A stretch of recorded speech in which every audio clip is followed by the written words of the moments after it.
Sir আপনাকে টেলিগ্রামে phone নাম্বারটা দিয়ে দিয়েছি স্যার। আচ্ছা, হ্যাঁ, আমি মেসেজ পেয়েছি। Thank you. আমার স্ক্রিনটা কি সবাই দেখতে পাচ্ছো? জি স্যার। আমি প্রথমে তোমাদের বিএলসি কোর্সের পেজটাতে যাই একটু। তোমরা যদি কোর্সের পেজের একটু নিচে আসো, এখানে টেক্সট বুক নামে একটা সেকশন রয়েছে। এই সেকশনে আমি যে বইটা আমরা ফলো করব এই কোর্সের জন্য সেটা আপলোড করে দিয়েছি আর কি।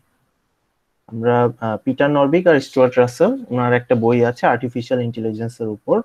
এই বইটাই মূলত আমরা ফলো করব আর কি।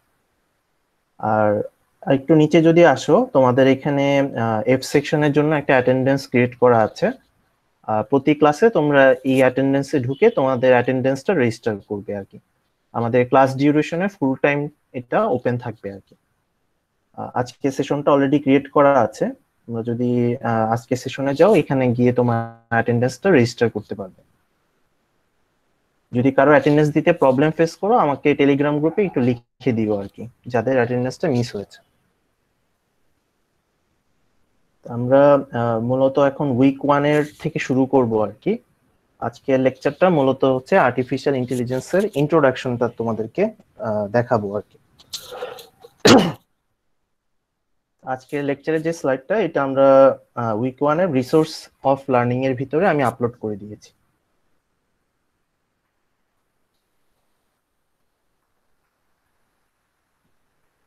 আলোচনা শুরুতে আমরা দেখি যে আসলে আর্টিফিশিয়াল ইন্টেলিজেন্স বলতে আমরা কি মিন করতেছি। মূলত এটা কম্পিউটার সায়েন্সের একটা ব্রাঞ্চ। আমরা জানি যে আমরা হিউম্যান বিং হচ্ছে একটা ইন্টেলিজেন্ট প্রাণী। দ্যাট মিনস আমাদের কিছু বৈশিষ্ট্য রয়েছে, যে বৈশিষ্ট্যগুলোর জন্য আমরা নিজেদেরকে ইন্টেলিজেন্ট বলতেছি। তো আমাদের আর্টিফিশিয়াল ইন্টেলিজেন্সের গোল হচ্ছে বা পারপাস হচ্ছে আমাদের কম্পিউটারের মধ্যে এই হিউম্যান ইন্টেলিজেন্সের বৈশিষ্ট্যগুলো সামহাও দিয়ে দেওয়া বা তৈরি করা আর কি। তো আমরা এখানে কিছু পয়েন্ট হাইলাইট করেছি যে আমরা কেন হিউম্যান বিংকে ইন্টেলিজেন্ট বলতেছি আর কি। তা হিউম্যান বিং এর যে ইন্টেলিজেন্স বৈশিষ্ট্যগুলো রয়েছে সেগুলো আমরা কম্পিউটারের মধ্যে দেওয়ার ট্রাই করতেছি আর্টিফিশিয়াল ইন্টেলিজেন্সের মাধ্যমে। যেমন আমাদের একটা বৈশিষ্ট্য হচ্ছে আমরা নতুন কনসেপ্ট বা টাস্ক সম্পর্কে শিখতে পারি। তাহলে আমরা আর্টিফিশিয়াল ইন্টেলিজেন্সের মাধ্যমে এমন সিস্টেম ডিজাইন করব যেটা নতুন কনসেপ্ট বা টাস্ক শিখতে পারবে। আমাদের আরেকটা খুব ইম্পর্টেন্ট বৈশিষ্ট্য হচ্ছে আমরা বিভিন্ন জিনিস থেকে রিজনিং এর মাধ্যমে ভ্যালিড কনক্লুশন ড্র করতে পারি।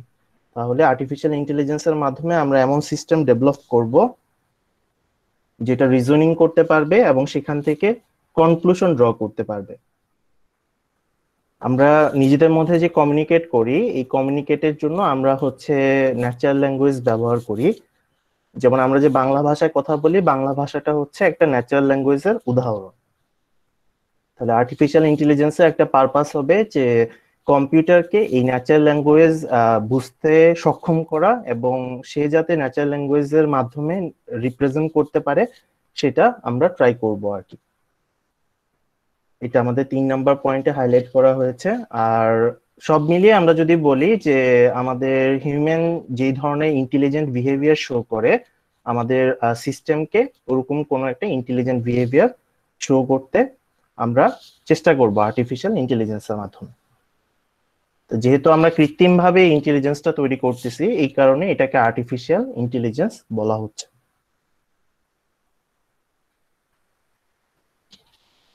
তোমাদের বইতে আর্টিফিশিয়াল ইন্টেলিজেন্সের 8টা সংজ্ঞা দেওয়া হয়েছে আর কি।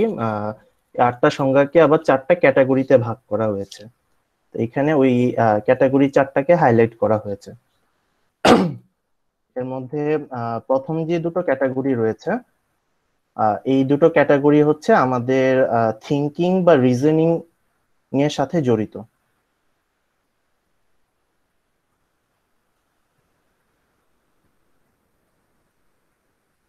তাহলে এআই আসলে ওই সকল সিস্টেম নিয়ে কাজ করবে যে সকল সিস্টেম আমাদের হিউম্যানের মতো চিন্তা করতে পারে, অথবা যে সকল সিস্টেম রেশনালি চিন্তা করতে পারে। আচ্ছা, এই দুটো জিনিসের মধ্যে পার্থক্য হচ্ছে রেশনালি চিন্তা করা বলতে বোঝায় কোনো একটা গিভেন সার্কামস্টেন্সে তোমার কাছে যে ইনপুট ইনফরমেশন রয়েছে সেখান থেকে বেস্ট পসিবল অ্যাকশনটাকে চুজ করা। কিন্তু আমরা হিউম্যানরা কিন্তু সবসময় বেস্ট পসিবল অ্যাকশনটাকেই চুজ করি না আর কি। তাহলে দুই ধরনের সিস্টেম নিয়ে আমরা কাজ করব, যে সকল সিস্টেম হিউম্যানের মতো চিন্তা করতে পারে অথবা যে সকল সিস্টেম রেশনালি চিন্তা করতে পারে। তাহলে প্রথম দুইটা ক্যাটাগরিতে যে সংজ্ঞাগুলো দেওয়া হয়েছে বইতে, এরা হচ্ছে মূলত আমাদের থিঙ্কিং প্রসেস বা রিজনিং এর সাথে জড়িত। আর নিচের ক্যাটাগরিতে যে সংজ্ঞাগুলো দেওয়া হয়েছে বইতে, এই দুটো হচ্ছে আমাদের বিহেভিয়ারের সাথে জড়িত।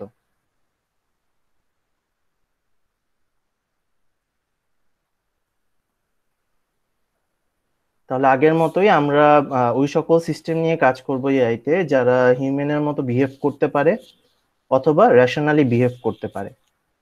তো মূলত ওই বইতে যে সংজ্ঞাগুলো দেওয়া হয়েছে আর্টিফিশিয়াল ইন্টেলিজেন্সের, তাদেরকে এই চারটা ক্যাটাগরিতে ভাগ করা হয়েছে।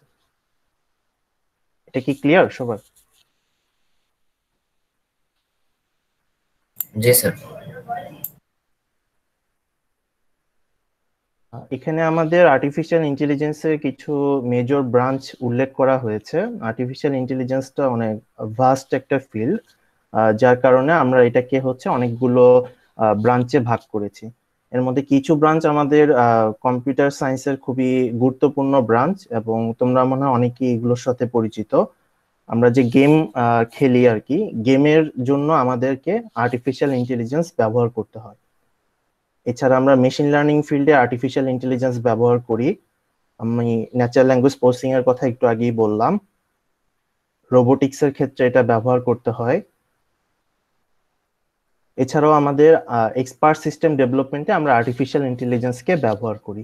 তাহলে এগুলো হচ্ছে আমাদের আর্টিফিশিয়াল ইন্টেলিজেন্সের কিছু ব্রাঞ্চ।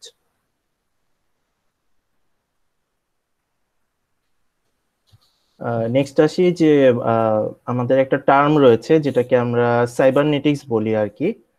অনেক সময় সাইবারনেটিক্স এবং এআই কে কনফিউজ করে ফেলা হয় আর কি। দুটো টার্ম আসলে একটু ডিফারেন্ট, যদিও তারা একটা আরেকটার সাথে খুবই রিলেটেড, কিন্তু টার্ম দুটো একটু ডিফারেন্ট। আমি একটু বলি যে সাইবারনেটিক্স জিনিসটা কি। ধরো যে আমরা কোনো একটা রোবটের মাধ্যমে কোনো একটা কাজ করতে চাচ্ছি, তাহলে আমরা যদি হিউম্যান বডি সাপেক্ষে চিন্তা করি, আমরা হিউম্যান বডি দিয়ে কোনো কাজ করতে গেলে আমরা আমাদের হাত অথবা পা, এদের সাহায্য নিই কাজগুলোকে পারফর্ম করার জন্য। আচ্ছা, এখন এই যে আমাদের হাত বা পা, এরা কি নিজে নিজে কন্ট্রোল হয়? এদের কন্ট্রোলিংটা কি তারা নিজে নিজেরাই করে, নাকি কেউ একজন তাদেরকে সিগন্যাল দেয়? স্যার সিগন্যাল দেয়, আমরা আমরা আর কি সিগন্যাল দিই স্যার। যেমন আমাদের ব্রেন থেকে একটা সিগন্যাল যায় যেটার মাধ্যমে আসলে আমাদের হাত এবং পাকে কন্ট্রোল করা হয়। এই যে হিউম্যান বডি ব্রেন থেকে সিগন্যাল পাস করতেছে আমাদের অন্যান্য এটা কি বলে তোমার শরীরের অঙ্গকে কন্ট্রোল করার জন্য, যখন আমরা একটা রোবট বা সিস্টেম ডিজাইন করব, এই কন্ট্রোল সিগন্যালটাকে যখন আমাদেরকে ডেভেলপ করতে হবে, তখন আমরা এটাকে কোনো একটা ইলেকট্রিক্যাল বা মেকানিক্যাল ওয়ে দিয়ে রিপ্লেস করি। সাইবারনেটিক্স হচ্ছে ওই ব্রাঞ্চ যেখানে আমরা এই হিউম্যান কন্ট্রোল সিগন্যালকে কোনো একটা ইলেকট্রিক্যাল বা মেকানিক্যাল সিস্টেম দিয়ে রিপ্লেস করা হয়। দ্যাট মিনস আমাদের যে রোবট আমরা ডেভেলপ করতেছি তার যে ফিজিক্যাল কম্পোনেন্ট গুলো রয়েছে, তাদেরকে কন্ট্রোল করার জন্য যে সিস্টেমটা আমরা ডেভেলপ করব সেটাকে আমরা বলতেছি সাইবারনেটিক্স। আর আমাদের রোবটটার যে থিঙ্কিং বা রোবটটার যে লজিক সিস্টেম, এটাকে ডেভেলপ করার জন্য আমরা যেটা ব্যবহার করব সেটা হচ্ছে এআই। তাহলে একটা হচ্ছে তার হার্ডওয়্যার এসপেক্ট নিয়ে কাজ করে বা ফিজিক্যাল এসপেক্ট নিয়ে কাজ করে, আরেকটা হচ্ছে তার সফটওয়্যার বা অ্যাবস্ট্রাক্ট এসপেক্ট নিয়ে কাজ করে। এটা হচ্ছে সাইবারনেটিক্স আর এআই এর মধ্যে একটা বেসিক ডিফারেন্স। জিনিসটা কি ক্লিয়ার হয়েছে সবার? জি স্যার।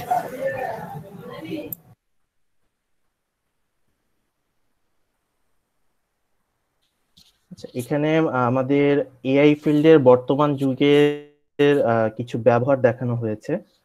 যেমন আমরা যখন গেম ডেভেলপ করি সেখানে আমাদের কম্পিউটারের প্লেইংটা কন্ট্রোল করার জন্য এআই কে ব্যবহার করতে হয়।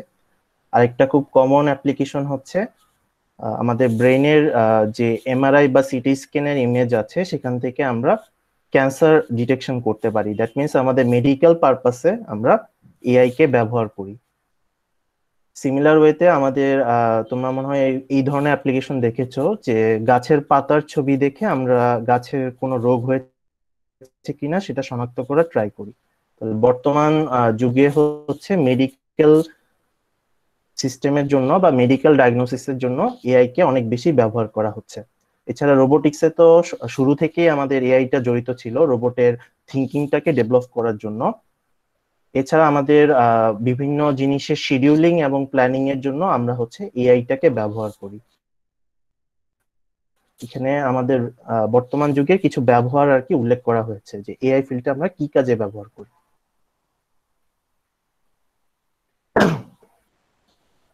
এআই কে যদি আমি ফিলোসফিক্যাল এক্সপেক্টে চিন্তা করি, ফিলোসফাররা এআই এর দুটা বেসিক ডেফিনেশন দিয়েছেন আর কি। এই দুটো হাইপোথিসিস অনুযায়ী একটাকে বলা হচ্ছে উইক এআই, আরেকটাকে বলা হচ্ছে স্ট্রং এআই। আচ্ছা, এই দুটো জিনিস কিছুই না, আমরা আগে যে চারটা সংজ্ঞা দেখেছিলাম, আমরা যদি এই চারটা সংজ্ঞাতে ফেরত যাই, আমরা চারটা ক্যাটাগরিতে ভাগ করেছিলাম আমাদের এআই ফিল্ডের সংজ্ঞাগুলোকে। আমি যদি বাম পাশের এই দুটো সংজ্ঞার দিকে তাকাই, একটা হচ্ছে আমাদের ওই ধরনের সিস্টেম নিয়ে আমরা ডিল করতেছি যারা হচ্ছে মানুষের মতো চিন্তা করতে পারে, আর আরেকটাতে আমরা বলতেছি ওই ধরনের সিস্টেম নিয়ে ডিল করতেছি যারা মানুষের মতো বিহেভ করতে পারে। আচ্ছা, এই যে মানুষের মতো চিন্তা করতে পারে যে সকল সিস্টেম, ফিলোসফাররা এদেরকে হচ্ছে স্ট্রং এআই হাইপোথিসিস বলতেছেন। দ্যাট মিনস যে সকল এআই আমাদের হচ্ছে প্রপার থিঙ্কিং পাওয়ার আছে বা ক্যাপাবিলিটি আছে, এই ধরনের এআই কে আমরা বলতেছি স্ট্রং এআই হাইপোথিসিস। আর যে সকল এআই হচ্ছে আমাদের ইন্টেলিজেন্ট ওয়েতে বিহেভ করে কিন্তু তার অ্যাকচুয়াল থিঙ্কিং পাওয়ার নাই, এই ধরনের সিস্টেমকে আমরা বলতেছি উইক এআই হাইপোথিসিস। এই দুটা ডেফিনিশন কি তোমাদের ক্লিয়ার হয়েছে? উইক এআই এর ক্ষেত্রে সে তাকে দেখে মনে হয় সে ইন্টেলিজেন্ট বিহেভ করতেছে, কিন্তু অ্যাকচুয়ালি সে যে ইন্টেলিজেন্ট বিহেভ করতেছে তার পিছনে তার কি চিন্তা শক্তি আছে কিনা বা প্রপার রিজনিং সেন্স আছে কিনা এটা আমাদের জানা নেই। এই ধরনের এআই কে আমরা বলতেছি উইক এআই। আর যে সকল এআই এর ক্ষেত্রে তার ইন্টেলিজেন্ট অ্যাকশনের পিছনে প্রপার রিজনিং বা থিঙ্কিং ক্যাপাবিলিটি রয়েছে, ওই ধরনের এআই কে আমরা বলতেছি স্ট্রং এআই। তাহলে ফিলোসোফারদের পার্সপেক্টিভে এআই কে দুটো ভাগে ভাগ করা হয়েছে, একটাকে বলা হচ্ছে উইক এআই, আরেকটাকে বলা হচ্ছে স্ট্রং এআই। এই দুটোর মধ্যে পার্থক্যটা কি বুঝে গিয়েছে? জি স্যার।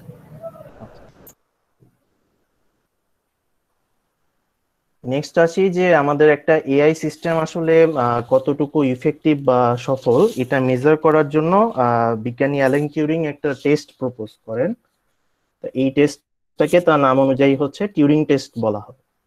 আচ্ছা, এই টেস্টটা হচ্ছে এরকম, আমাদের পাশাপাশি দুটো রুম থাকবে এবং আমাদের একটা রুমে একজন হিউম্যান ইন্টারোগেটর থাকবে যিনি হচ্ছে কম্পিউটারে একটা চ্যাট প্রোগ্রামে চ্যাট করবেন, যেমন আমাদের মেসেঞ্জার যেরকম এরকম একটা চ্যাট প্রোগ্রামে চ্যাট করবেন। আচ্ছা, তার সাথে যে চ্যাট করতেছে অপর রুম থেকে, সেখানে কি একটা মানুষ চ্যাট করতেছে নাকি একটা এআই সিস্টেম চ্যাট করতেছে, হিউম্যান ইন্টারোগেটর এটা আগে থেকে জানবেন না। তো 5 মিনিটের মতো তুমি চ্যাট করার পর হিউম্যান ইন্টারোগেটরকে প্রেডিক্ট করতে হবে যে এতক্ষণ যার সাথে কথা বললেন এটা কি মানুষ ছিল নাকি এআই সিস্টেম ছিল। এখন ধরো যে তুমি এআই সিস্টেমের সাথে কথা বলতেছিলা, কিন্তু হিউম্যান ইন্টারোগেটর মনে করলো যে এটা আসলে একটা হিউম্যান ছিল, তাহলে আসলে কি হলো, সে ভুল আইডেন্টিফাই করলো যে কার সাথে সে এতক্ষণ চ্যাট করতেছিল। তো টিউরিং টেস্টে বলা হয় যে কোনো একটা এআই সিস্টেম যদি এরকম 30% টাইম মানুষকে বোকা বানাতে পারে, যে মানুষ সবসময় চিন্তা করতেছে 30% সময় যে সে আসলে অন্য একটা হিউম্যানের সাথে চ্যাট করতেছে, যদিও যার সাথে চ্যাট করতেছে সেটা হচ্ছে একটা এআই সিস্টেম ছিল, তাহলে বলা হয়ে থাকে যে ওই এআই সিস্টেমটা টিউরিং টেস্টে সফলভাবে পাস করতে পারবে। ওই কথাটাই এখানে বলা হয়েছে। জি স্যার, বুঝতে পারছি স্যার। এরকম একটা মুভি আছিল স্যার।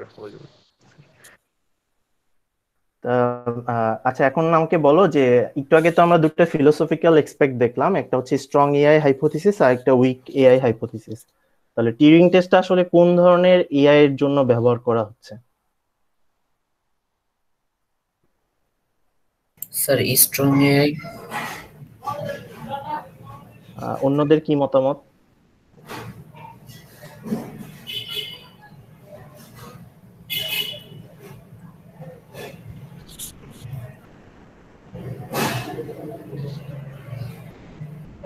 আচ্ছা, স্ট্রং এআই এর ডেফিনেশনটা কি ছিল? যে একটা সিস্টেমের থিংকিং পাওয়ার থাকবে, সে প্রপার রিজনিং করতে পারবে।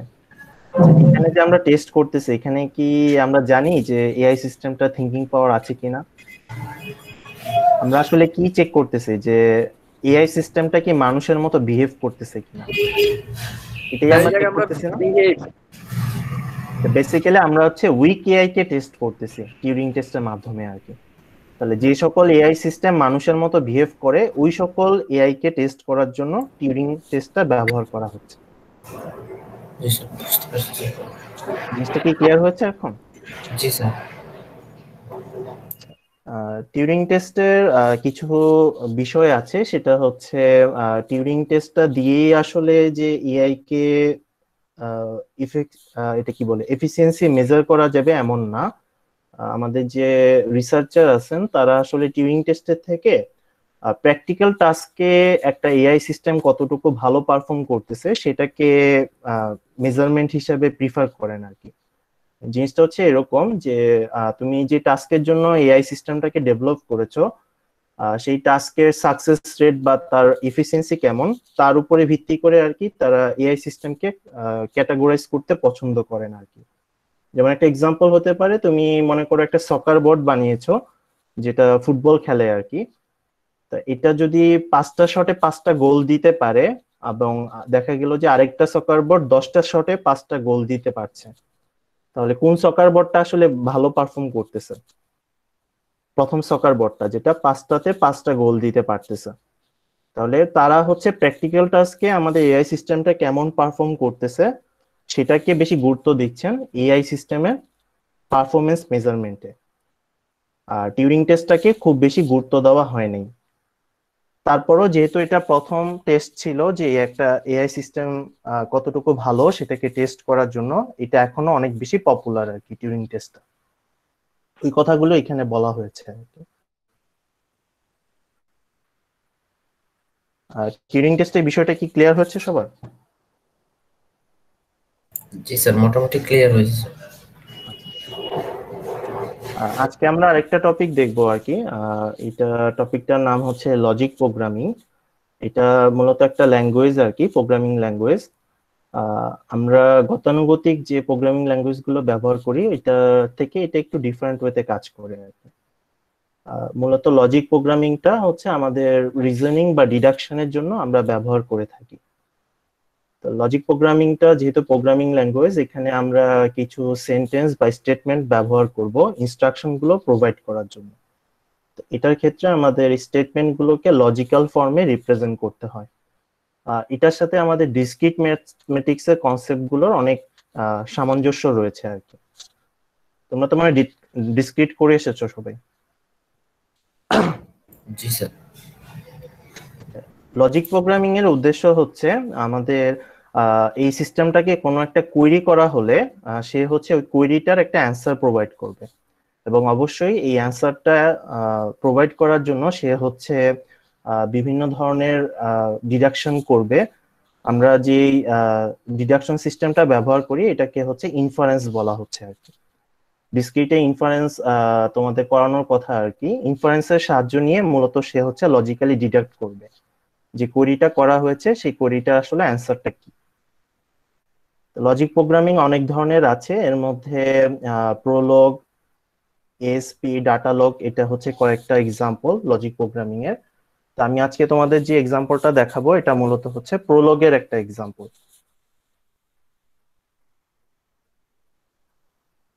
তোমাদের কি এই কোর্সের ল্যাবটা শুরু হয়েছে?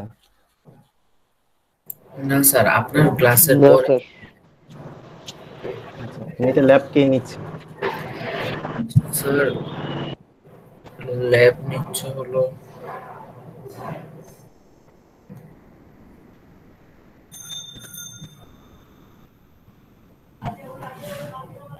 Sir Faisal Arafat sir.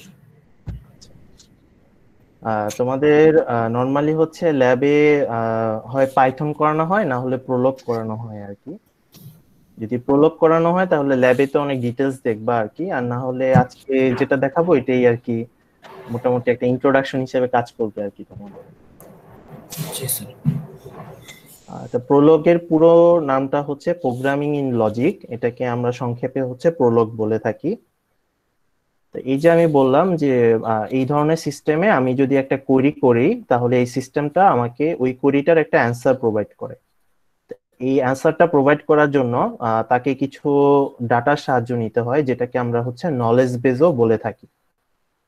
Knowledge base হচ্ছে কোনো একটা জিনিস সম্পর্কে আমাদের অলরেডি যে জানা তথ্য রয়েছে সেটাকে আমরা নলেজ বেজ বলতেছি। নলেজ বেজে দুটা পার্ট থাকে, একটা পোর্শনকে আমরা বলি ফ্যাক্ট, আর একটা পোর্শনকে আমরা বলি হচ্ছে রুলস।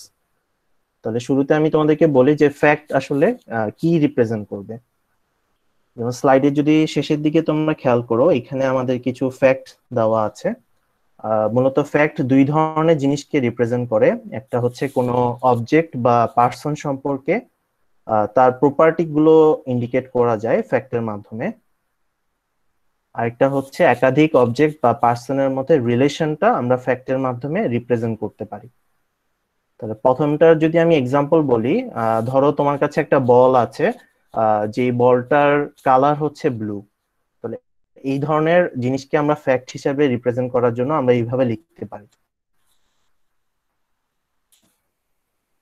তাহলে এই ফ্যাক্টটা অ্যাকচুয়ালি ইংলিশে যদি ট্রান্সলেট করা হয় এটা রিপ্রেজেন্ট করতেছে বল ইজ ব্লু। দ্যাট মিনস আমার কাছে যে বলটা রয়েছে এটা হচ্ছে ব্লু কালারের। তাহলে এটা হচ্ছে বল যেই অবজেক্টটা রয়েছে তার একটা প্রপার্টি আমাদেরকে ইন্ডিকেট করতেছে। আর আরেক ধরনের ফ্যাক্ট রয়েছে যেটা হচ্ছে একাধিক অবজেক্ট বা পার্সনের মধ্যে রিলেশনকে রিপ্রেজেন্ট করে। যেমন আমরা ধরে নিলাম যে রহিম আর করিম দুইজন ভাই।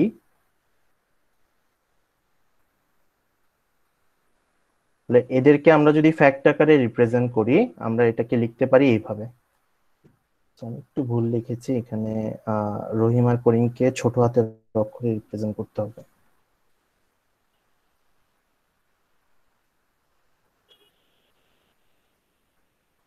আচ্ছা, এটা কেন ছোট হাতের করতে হবে আমি একটু পরে এক্সপ্লেন করতেছি তোমার।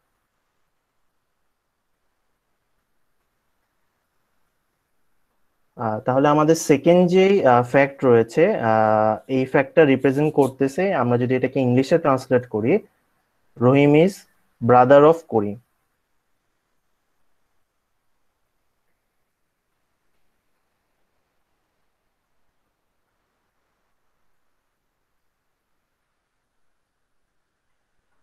তার মানে আমাদের যে ফ্যাক্ট গুলো রয়েছে ফ্যাক্ট গুলো আমরা দুই ধরনের জিনিসকে রিপ্রেজেন্ট করতে পারি। একটা হচ্ছে কোনো বস্তু বা পার্সন সম্পর্কে তার প্রপার্টিটাকে ইন্ডিকেট করতে পারি, অথবা একাধিক বস্তু বা পার্সন সম্পর্কে তাদের রিলেশনটাকে আমরা রিপ্রেজেন্ট করতে পারি ফ্যাক্টের মাধ্যমে। তাহলে আমি যদি এখন আমাদের যে গিভেন ফ্যাক্ট রয়েছে সেখানে দেখাই, এখানে দেখো সারা এবং বিল নামে দুইজন পার্সন রয়েছে, তাদের মধ্যে রিলেশনটা হচ্ছে সারা বিলের সিস্টার। সিমিলারলি অ্যান এবং স্যাম দুজন পার্সন, তাদের মধ্যে রিলেশন হচ্ছে অ্যান হচ্ছে স্যামের প্যারেন্ট। জো এবং অ্যান দুইজন পার্সন, তাদের মধ্যে রিলেশন হচ্ছে জো হচ্ছে অ্যানের প্যারেন্ট। তাহলে এই প্রথম তিনটা ফ্যাক্ট হচ্ছে রিলেশন প্রপার্টিটাকে রিপ্রেজেন্ট করতেছে, দ্যাট মিনস দুজন পার্সনের মধ্যে রিলেশনটাকে ইন্ডিকেট করতেছে। আচ্ছা, আর নিচের দুটো ফ্যাক্ট যদি খেয়াল করো, এটা হচ্ছে জো নামে একজন পার্সন রয়েছে তার প্রপার্টিটাকে ইনশিওর করতেছে যে জো হচ্ছে একজন মেল। সিমিলারলি লাস্ট যে ফ্যাক্টর রয়েছে এটা ইন্ডিকেট করতেছে অ্যান হচ্ছে একজন পার্সন, সে হচ্ছে ফিমেল। তাহলে এই লাস্ট দুটো আমাদের ফ্যাক্ট হচ্ছে প্রপার্টিটাকে রিপ্রেজেন্ট করতেছে। এই বিষয়টা কি ক্লিয়ার হয়েছে সবার? ফ্যাক্ট হচ্ছে দুই ধরনের, একটা হচ্ছে কোনো বস্তু বা অবজেক্ট সম্পর্কে প্রপার্টি ইন্ডিকেট করে, অথবা একাধিক বস্তু বা অবজেক্ট সম্পর্কে তাদের রিলেশনটাকে এস্টাবলিশ করে।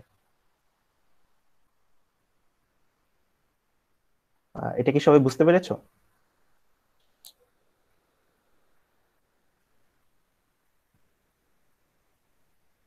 জি স্যার।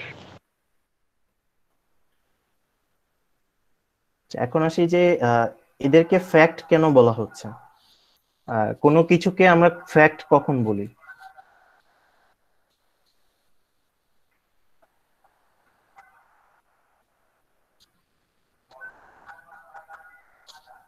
রিয়েল ওয়ার্ল্ডে ফ্যাক্টের একটা এক্সাম্পল বলতে পারবা?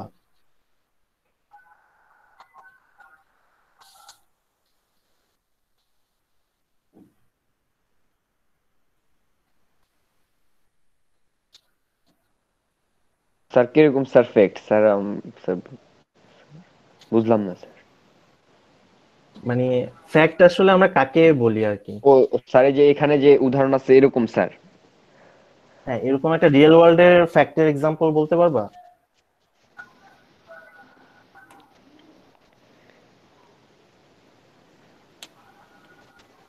কোশ্চেনটা মনে হয় বোঝা যাচ্ছে না নাকি?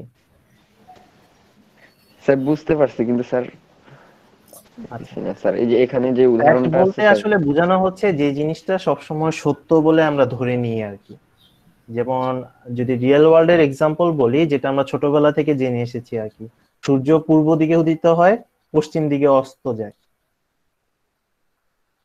তাহলে যে জিনিসটা জি আমাদের স্যার। জানা আছে যে অলওয়েজ ট্রু, এই জিনিসগুলোকে আমরা হচ্ছে ফ্যাক্ট বলি। তাহলে এই যে আমরা ইউনিভার্সাল লজিক ট্রুথ। সিস্টেম, হ্যাঁ, আমরা যে লজিক সিস্টেম ডেভেলপ করব, এখানে আমাদেরকে কিছু জানা মান প্রোভাইড করা হবে, যে জিনিসগুলো আমরা হচ্ছে ট্রু হিসেবে ধরে নিব। এই জিনিসগুলোকে আমরা হচ্ছে ফ্যাক্ট বলতেছি। দ্যাট মিনস এই জিনিসগুলো ফলস হওয়ার কোনো সম্ভাবনা নাই, এই জিনিসগুলো অলওয়েজ ট্রু, এদেরকে আমরা ফ্যাক্ট বলতেছি। এগুলো আমাদের জানা থাকবে আর কি, বা আমাদেরকে এই ডাটাগুলো দিয়ে দেওয়া থাকবে। আচ্ছা, আমাদের নলেজ বেসের আরেকটা পোর্শন থাকবে যেটাকে আমরা বলতেছি রুলস। তাহলে এখন একটু তোমাদেরকে দেখাই যে রুলস বলতে কি মিন করা। তাহলে এখানে একটা রুলস দেখা যাচ্ছে। আমি যদি খুব সহজভাবে এক্সপ্লেইন করি, রুলস হচ্ছে এমন একটা জিনিস যেটা হচ্ছে আমাদের কিছু অজানা মানের মাধ্যমে আমরা রিপ্রেজেন্ট করব, মানে আমরা কিছু ভেরিয়েবলের মাধ্যমে রিপ্রেজেন্ট করব, এবং এই ভেরিয়েবল গুলোর মানের জন্য রুলস গুলো আইদার সত্য হবে বা মিথ্যা হবে আর কি। আমি যদি একটা সিম্পল এক্সাম্পল বলি, ধরো যে আমরা ধরে নিলাম যে আমাদের পরীক্ষার মার্কসকে আমরা এক্স দিয়ে রিপ্রেজেন্ট করতেছি। তাহলে আমরা যদি একটা রুলস বলি এরকম যে ইফ এক্স লেস দেন 40, দেন আমাদের গ্রেড হবে গ্রেড ইকুয়ালস টু ফেল। তাহলে এটা হচ্ছে আমাদের একটা রুলস। আচ্ছা, এটা দিয়ে আমি কি মিন করতেছি, যে এক্স এর ভ্যালু কত আমি অ্যাকচুয়ালি জানি না। এক্স এর ভ্যালু 5 হতে পারে, 10 হতে পারে, 15 হতে পারে, 20 হতে পারে। যদি এটার ভ্যালু 40-এর চেয়ে কম হয়, তাহলে এক্স এর ভ্যালু যাই হোক না কেন, আমাদের গ্রেডটা কি আসবে? ফেল আসবে। তাহলে আমরা একটা রুলস জি স্যার। সেট করলাম যে এক্স এর মানকে আমরা কম্পেয়ার করতেছি একটা কন্ডিশনের সাথে। যদি এই কন্ডিশনটা ট্রু হয় তাহলে আমাদের গ্রেডটা ফেল আসবে, আর কন্ডিশনটা যদি ফলস হয় তাহলে আমাদের গ্রেডটা পাস আসবে। এই ধরনের জিনিসকে আমরা হচ্ছে রুলস বলতেছি। তাহলে এখানে আমরা কিছু ভেরিয়েবল ব্যবহার করব, এই ভেরিয়েবলের মানের জন্য রুলসের ভ্যালুটা আইদার ট্রু আসবে বা ফলস আসবে। রুলসটা আমাদের মূলত কাজে লাগবে যে আমরা যখন কোয়েরি করব, ফ্যাক্ট এবং রুলসের সাহায্যে আমরা আসলে আমাদের ডিডাকশন বা রিজনিংটা করব, যে এই কোয়েরির আউটপুটটা কি আসবে। আমি একটু পরেই তোমাদেরকে দেখাচ্ছি। তো এখানে একটা রুলস বলা হয়েছে যে এক্স একজন ব্যক্তি এবং জেড একজন ব্যক্তি, এদের আমাদের ডেফিনিট কোনো মান আমরা এখনো জানি না, আমরা এদেরকে ভেরিয়েবল দিয়ে রিপ্রেজেন্ট করেছি।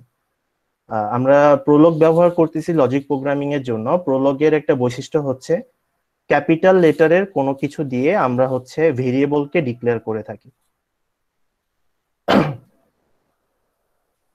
তাহলে এখানে এক্স, ওয়াই এবং জেড তিনটা ভেরিয়েবল রয়েছে আমাদের এই রুলসটাতে। আর তোমরা যদি ফ্যাক্টের পোর্শনটা চেক করে দেখো, এখানে কোনো কিছুকে বড় হাতের অক্ষর দিয়ে রিপ্রেজেন্ট করা হয়নি। দ্যাট মিনস আমরা যখন ফ্যাক্ট লিখবো তখন অলওয়েজ হচ্ছে ছোট হাতের অক্ষরের ডাটা ব্যবহার করব। এটা রিপ্রেজেন্ট করতেছে যে এক্স যদি একটা ভেরিয়েবল হয়, তার একটা ভ্যালু হতে পারে স্যারা। সিমিলার ওয়েতে এক্স যদি একটা ভেরিয়েবল হয়, তার একটা ভ্যালু হতে পারে বিল। তাহলে ক্যাপিটাল হাতের অক্ষর দিয়ে আমরা ভেরিয়েবলকে রিপ্রেজেন্ট করতেছি, আর স্মল লেটারের অক্ষর দিয়ে এই ভেরিয়েবলের একটা স্পেসিফিক মানকে ইন্ডিকেট করতেছি। তাহলে আমরা যদি এই রুলসটাতে আসি, এখানে বোঝানো হচ্ছে যে দুইজন পার্সনের মধ্যে একটা রিলেশনটা হচ্ছে এক্স কি জেড এর গ্র্যান্ডফাদার হবে কিনা। আচ্ছা, তাহলে আমাদের এক্স এবং জেড দুইজন ব্যক্তি আছে, আমরা রিলেশন এস্টাবলিশ করতে চাচ্ছি যে এক্স কি আমাদের জেড এর গ্র্যান্ডফাদার হবে কিনা। তাহলে এক্স যদি জেড এর গ্র্যান্ডফাদার হতে হয় তাহলে আমাদেরকে আসলে কি কি শর্ত মানতে হবে তোমরা একটু চিন্তা করো। প্রথমে হচ্ছে আমাদের জেড এর একজন প্যারেন্ট থাকতে হবে, ধরে নিলাম আমাদের জেড এর প্যারেন্ট হচ্ছে ওয়াই। তারপর আমাদেরকে ইনশিওর করতে হবে এই ওয়াই এর একজন প্যারেন্ট হচ্ছে এক্স। তাহলে কি আমরা কি বলতে পারবো এক্স হচ্ছে জেড এর গ্র্যান্ডফাদার। এটা কি ক্লিয়ার হয়েছে সবার? জি স্যার। জি স্যার। আচ্ছা, আমরা এখনো একটা জিনিস ইনশিওর করি নাই, সেটা হচ্ছে এক্স কি মেল নাকি ফিমেল, এটা কি আমি বলছি? না স্যার। তাহলে গ্র্যান্ডফাদার হতে হলে এক্স কে মেল হতে হবে। তাহলে বেসিক্যালি আমরা তিনটা শর্ত চেক করতে হবে। একটা হচ্ছে জেড এর একজন প্যারেন্ট থাকতে হবে ওয়াই, ওয়াই এর একজন প্যারেন্ট হবে হচ্ছে এক্স, এবং এক্স হচ্ছে মেল হবে। এই তিনটা শর্ত যদি ফিল আপ করে তাহলে আমরা বলতে পারবো এক্স হচ্ছে আমাদের জেড এর গ্র্যান্ডফাদার। ওই জিনিসটাই এখানে আমরা রুলস আকারে লিখেছি। যখন আমরা প্রোলগে রুলস লিখি, রুলসের দুইটা পার্ট থাকে। তাহলে ইফ এর ভিতরে আমরা যে কন্ডিশনটা চেক করি এটা হচ্ছে আমাদেরকে ডান পাশে লিখতে হয়। কোনো একটা রুলস কে হচ্ছে এই চিহ্ন দিয়ে রিপ্রেজেন্ট করা হয়। তাহলে আমরা ডান পাশে লিখবো হচ্ছে আমরা ইফ এর ভিতর যে কন্ডিশনটা চেক করতে চাচ্ছি, যদি ডান পাশের অংশটা ট্রু ইভালুয়েট হয় তাহলে আমাদের বাম পাশের অংশটা আমরা আউটপুট আকারে পাবো। দ্যাট মিনস ডান পাশের অংশ ট্রু হলে বাম পাশের অংশ ট্রু হবে, ডান পাশের অংশ ডান পাশের অংশ ফলস হলে বাম পাশের অংশটাও ফলস হবে।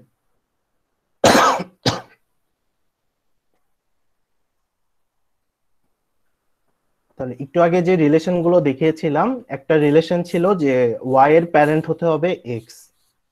তাহলে আমরা যদি ডান পাশের অংশ খেয়াল করি, দেখো প্রথম রিলেশনটা ওটাই ইন্ডিকেট করতেছে যে এক্স হচ্ছে ওয়াই এর প্যারেন্ট। আচ্ছা, নিচের কন্ডিশনটা যদি আমরা দেখি তাহলে ওয়াই কে জেড এর প্যারেন্ট হতে হবে। 2 নাম্বার কন্ডিশনটা ওটা ইনশিওর করতেছে যে ওয়াই হচ্ছে জেড এর প্যারেন্ট। 3 নাম্বার কন্ডিশনটা বলেছিলাম এক্স কে মেল হতে হবে, ওই জিনিসটা এখানে রিপ্রেজেন্ট করা হয়েছে।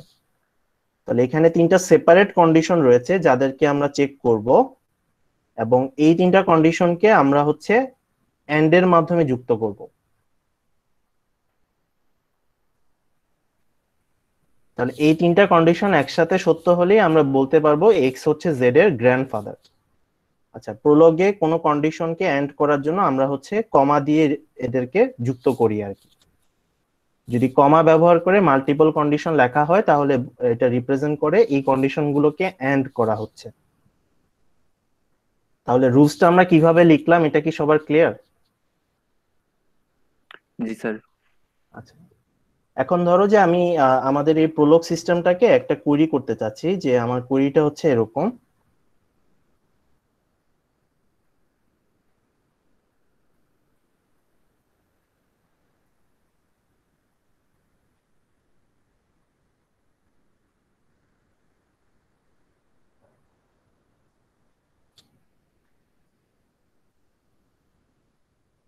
আচ্ছা, আমার কোয়েরিটা হচ্ছে এরকম যে জো এবং স্যাম দুইজন পার্সন রয়েছে।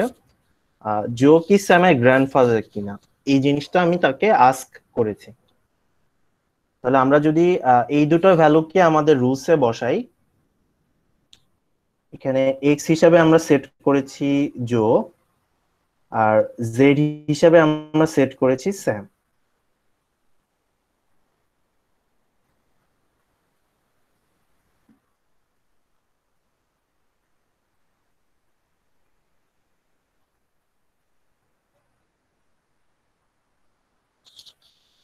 তাহলে আমাদের ওয়াই এর ভ্যালুটা হচ্ছে বাকি যে ভ্যালুগুলো আছে সেগুলো বসিয়ে আমাদের সিস্টেমটা চেক করবে যে কোনো ওয়াই এর ভ্যালুর জন্য আসলে এই ডান পাশের অংশটা ট্রু হয় কিনা। তা আমি ধরে নিলাম যে আমাদের ওয়াই এর ভ্যালু হচ্ছে n। এটা আসলে মানে একবারে হবে না, সে প্রতিটা ভ্যালুকে এখানে বসিয়ে চেক করবে আর কি। তো ধরে নিলাম যে আমাদের ওয়াই এর ভ্যালুটা আমরা পেলাম হচ্ছে n। তাহলে আমাদের প্রথম শর্তটা দাঁড়াচ্ছে যে জো এবং এন, এই দুজন পার্সনের মধ্যে জো কি এন এর প্যারেন্ট কিনা। তাহলে এই কন্ডিশনটা ট্রু কিনা এটা আমরা ফ্যাক্টের মধ্যে চেক করব। তাহলে আমরা যদি আমাদের ফ্যাক্ট পোর্শনে আসি, এখানে আমরা দেখতে পাচ্ছি যে 3 নাম্বার ফ্যাক্টর এই জিনিসটাকে ইন্ডিকেট করতেছে যে এন এর প্যারেন্ট হচ্ছে আমাদের জো। তাহলে আমাদের ডান পাশের যে ফার্স্ট রুলসটা, সরি, ডান পাশের অংশের যে ফার্স্ট কন্ডিশনটা রয়েছে এটা ফিল আপ হলো যে জো হচ্ছে এন এর প্যারেন্ট। সেকেন্ড কন্ডিশনটা হচ্ছে অ্যান এবং স্যামের মধ্যে রিলেশন, অ্যান কি স্যামের প্যারেন্ট কিনা, এই জিনিসটা আমাদের প্রুফ করতে চাচ্ছি আমরা। তাহলে আমরা যদি খেয়াল করি আমাদের সেকেন্ড যেই ফ্যাক্ট রয়েছে এখানে আমরা দেখতে পাচ্ছি যে অ্যান হচ্ছে স্যামের প্যারেন্ট। তাহলে 2 নাম্বার কন্ডিশনটাও আমাদের ফিল আপ হলো। সবার লাস্ট কন্ডিশনটা হচ্ছে জো কি মেল কিনা। আমরা যদি ফ্যাক্ট পোর্শনে খেয়াল করে দেখি আমাদের 4 নাম্বার যে ফ্যাক্ট রয়েছে এখানে ইন্ডিকেট করতেছে জো হচ্ছে মেল। তাহলে ডান পাশের যে 3টা কন্ডিশন ছিল তিনোটাই কি ফিল আপ হলো। তাহলে এই 3টা কন্ডিশনকে এন্ড দিয়ে যুক্ত করা হয়েছে এবং 3টা কন্ডিশনই আমরা ট্রু পেলাম। তাহলে কি বাম পাশের অংশটা ট্রু আসবে না? जी सर। রুলসের ডেফিনিশন আমি কি বলেছিলাম যে ডান পাশের কন্ডিশনটা যদি ট্রু ইভালুয়েট হয় তাহলে বাম পাশের কন্ডিশনটাও ট্রু ইভালুয়েট হবে। যেহেতু আমরা প্রমাণ করলাম যে ডান পাশের অংশটা আসলে ট্রু, তাহলে বাম পাশের অংশটাও কি হবে? ট্রু হবে। তাহলে এই বাম পাশের অংশটাই আমরা কোয়েরি আকারে আমাদের সিস্টেমকে দিয়েছি যে জো কি স্যামের গ্র্যান্ডফাদার কিনা। তাহলে এটার আউটপুটটা আমাদের কি আসবে? ট্রু। এখন একটা ইন্টারেস্টিং বিষয় হচ্ছে আমাদের সিস্টেম শুধু জানে হচ্ছে ফ্যাক্ট সম্পর্কে। এখানে কি আমি কোথাও বলেছি যে জো স্যামের গ্র্যান্ডফাদার?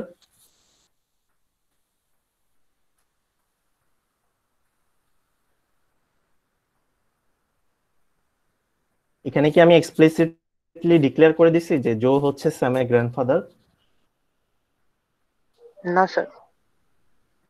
তাহলে আমি কিছু ফ্যাক্ট তাকে দিয়েছি এবং একটা রুলস তাকে প্রোভাইড করেছি যে গ্র্যান্ডফাদার হতে হলে আসলে কি কি শর্ত মানতে হবে।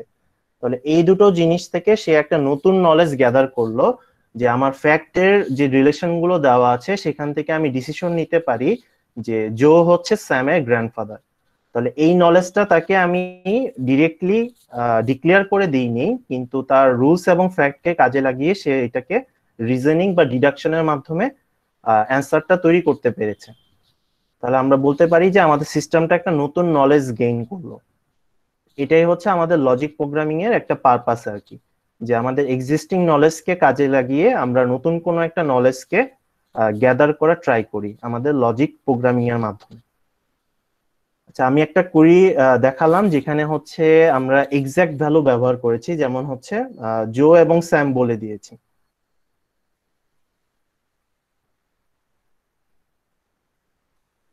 আচ্ছা, এই কোয়েরিটাই আবার অন্যভাবে রিপ্রেজেন্ট করা যাবে যে আমি যদি এখানে এক্সাক্ট ভ্যালু না ব্যবহার করে যদি একটা ভেরিয়েবল ব্যবহার করি, ধরো এখানে এক্স লিখলাম, তাহলে এই কোয়েরিটার আউটপুট আসবে যে আমাদের সিস্টেমে এমন কোনো ভ্যালু আছে কিনা যেটার কারণে এই কোয়েরিটা ট্রু ইভালুয়েট হয়।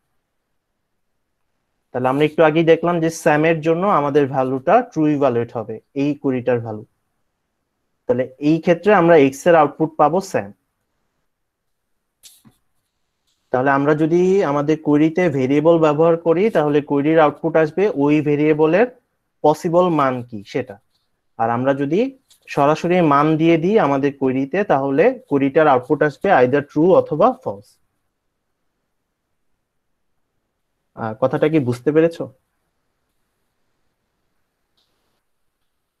जी सर। যেমন আমি যদি আরেকটা এক্সাম্পল দিই, এখানে একটা ফ্যাক্ট দেখা যাচ্ছে যে জো হচ্ছে মেল।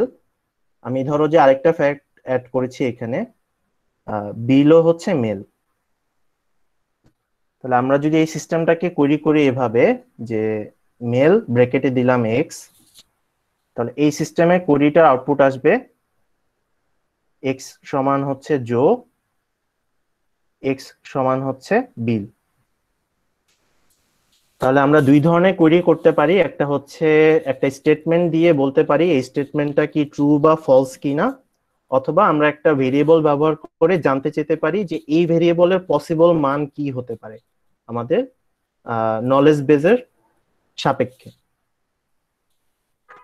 এটা হচ্ছে আমাদের লজিক প্রোগ্রামিং এর দুইটা কোয়েরি আর কি। জিনিসটা কি তোমরা মোটামুটি বুঝতে পেরেছো?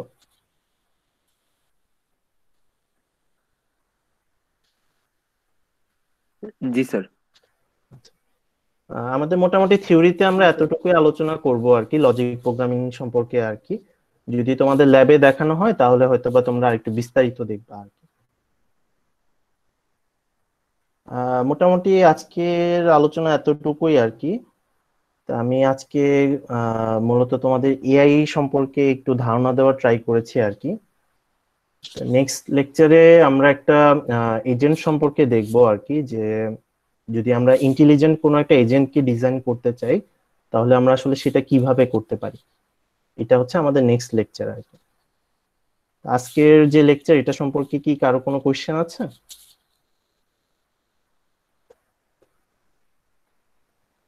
ना सर।